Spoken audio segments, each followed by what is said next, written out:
Hello students. तो number system का ये पहला क्वेश्चन है और ये अब सीजीएल और ग्रुप डी रेलवे का जितने भी एग्जाम आने वाले हैं उन सब के लिए बहुत ही इम्पोर्टेंट है। ठीक, चाहे वो एएलपी हो, एसएससी सीजीएल हो, सीएचएसएल हो, फेज 11 हो, मतलब इन सब के लिए बहुत इंपॉर्टेंट क्वेश्चन है। ठीक है, अगर पसंद आए तो आप वीडियो को लाइक और सब्सक्राइब जरूर करना। ठीक है, देखो अब क्वेश्चन ये है कि इनमें से कौन कौन सही है, मतलब कौन सा विकल्प सही है। ठीक है, तो सबसे पहले क्वेश्चन ये देखो कि बोल रहा है क्या, एक न तो भाज्य है न ही अभाज्य है। तो मतलब भाज्य का मतलब वो होता है जिसका कम से कम दो से अधिक फैक्टर हो, दो से अधिक संख्याओं से वो पूरा पूरा कट जाए। जैसे कि अब 6 है, 6 एक से कट रहा है, दो से कट रहा है, तीन से कट रहा है और खुद से भी कट रहा है, तो ये एक भाज्य संख्या होता है। और अभाज्य संख्या होता है जो एक से कटे और खुद से कटे। ऐसे समझ लो कि अभाज्य संख्या किसी के टेबल में नहीं आता है, वो एक और खुद के टेबल में आता है। तो एक के बारे में माना जाता है, और माना नहीं, एक होता ही है।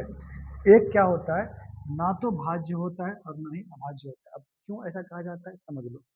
मैंने क्या कहा कि जो खुद के टेबल में है और एक के टेबल में है, तो एक के लिए दोनों बात तो सेम हो गया कि एक खुद के टेबल में भी आएगा मतलब एक के टेबल में आएगा, और खुद से भी कटेगा तो मतलब वो एक से कटेगा। समझ रहे हो बात, एक खुद के टेबल में आएगा तो एक के टेबल में आएगा, खुद से कटेगा मतलब एक से कटेगा।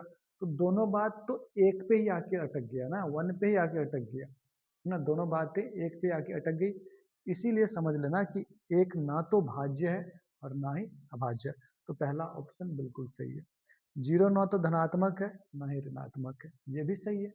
क्यों, मैंने आप लोगों को इंटीजर में बताया था। ये देखो जीरो है, ये वन है, ये टू है, ये थ्री है, इधर माइनस वन है, ये माइनस टू है।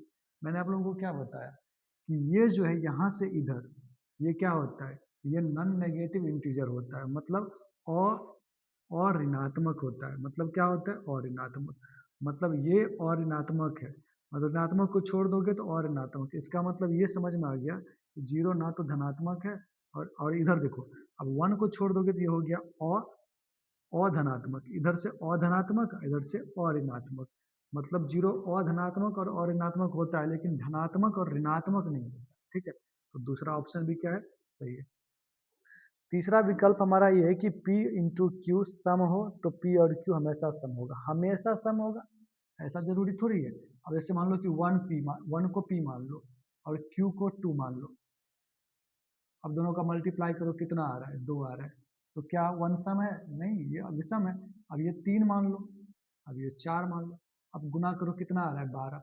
12 सम है, लेकिन क्या 3 सम है, नहीं है, 3 सम नहीं है। और 4 क्या है, सम है। अच्छा ऐसे मान लो, ये मान लो आप 4 और ये मान लो 3, तो यहाँ ये तो सम है लेकिन ये क्या आ गया, विषम। तो दोनों और लगा हुआ है, मतलब दोनों के बारे में बोल रहा है कि दोनों हमेशा सम होगा। हमेशा यहाँ पे गलत हो गया, हमेशा वाला कंडीशन की वजह से ये क्या हो गया, गलत हो गया।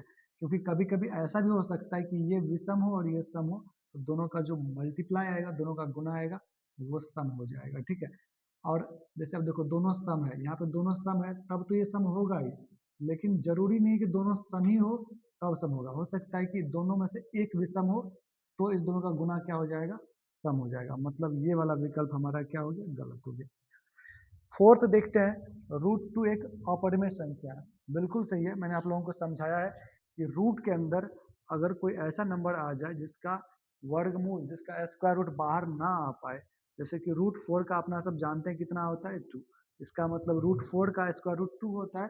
तो ये हमारा परिमेय संख्या हुआ, लेकिन ये हमारा अपरिमेय संख्या हो गया। अगर रूट के अंदर 9 है तो ये भी हमारा कितना देगा, 3 देगा। अगर आपको 8 का क्यूब रूट पूछ दे कौन सा संख्या है, तो ये भी परिमेय संख्या है ना। जिसका रेडिकल्स रेडिकल्स साइंस के अंदर, जो साइन के अंदर जो फंसा हुआ रह जाएगा, वो हमेशा अपरिमेय संख्या होता है। इस क्वेश्चन को अच्छे से नोट कर लो, समझ लो। ठीक है, फिर कोई दूसरा क्वेश्चन मैं करवाता हूँ। ठीक है,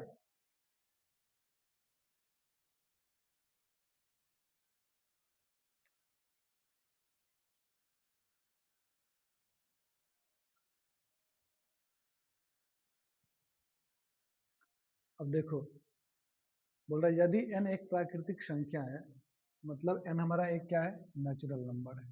क्या है, नेचुरल नंबर। अब नेचुरल नंबर किसको बोलते हैं, तो काउंटिंग नंबर को। मतलब नेचुरल नंबर का सेट क्या होता है, जो 1 से स्टार्ट होता है, 1 2 3 4 ऐसे चलता रहेगा, है ना। तो नेचुरल नंबर क्या होता है, काउंटिंग नंबर।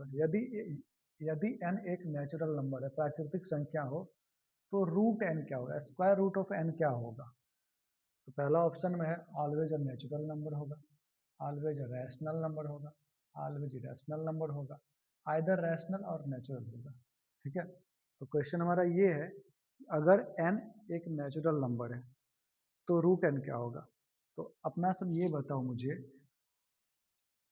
आप लोग मुझे ये बताओ, जैसे रूट के अंदर मैंने 1 डाला, क्या आया 1। रूट के अंदर मैंने 2 डाला, बाहर नहीं निकला। रूट के अंदर हमने 3 डाला, बाहर नहीं निकला। रूट के अंदर 4 डाला हमने, क्या निकला, बाहर निकल गया। तो हमेशा एक प्राकृतिक संख्या तो होगा नहीं, क्योंकि यहाँ पे प्राकृतिक संख्या है, यहाँ पे क्या आ रहा है, यहाँ पे इरेशनल नंबर आ रहा है, अपरिमेय संख्या आ रहा है। तो मतलब ये वाला विकल्प हमारा गलत हो गया, ये वाला ऑप्शन गलत।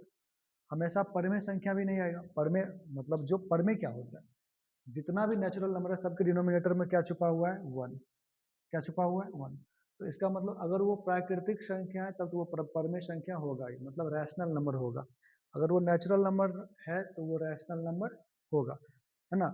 मतलब जितना भी नेचुरल नंबर होता है वो सारे रैशनल नंबर होते हैं। कहने का मतलब जितना प्राकृतिक संख्या सब परमेय होता है, तो सब परमेय तो होगा नहीं, कोई कोई तो अपरमेय भी हो रहा है ना। तो इसका मतलब दूसरा विकल्प भी क्या हो गया, गलत हो गया। समझ में आया कि नहीं आया। अब बोल रहा है हमेशा एक अपरमेय संख्या, नहीं यार, कभी अपरमेय हो रहा है, कभी परमेय हो रहा है, फिर कभी अपरमेय हो रहा है, ये भी विकल्प। तो चौथा तो ऑटोमेटिक सही हो ही जाएगा, लेकिन इसको भी देख लेते हैं। देखो ये आपको कहीं कभी कभी क्या दे रहा है, कभी नेचुरल नंबर दे रहा है, कभी इरेशनल नंबर दे रहा है। तो यहाँ पे रैशनल है तो वो गलत हो जाएगा, इरेशनल होगा। आइदर क्या हो जाएगा, अपरिमेय होना चाहिए, ऑप्शन में क्या होना चाहिए, अपरिमेय। आइदर रैशनल और आइदर क्या होगा, आइदर नेचुरल और इरेशनल, दो ऑप्शन हो सकता है।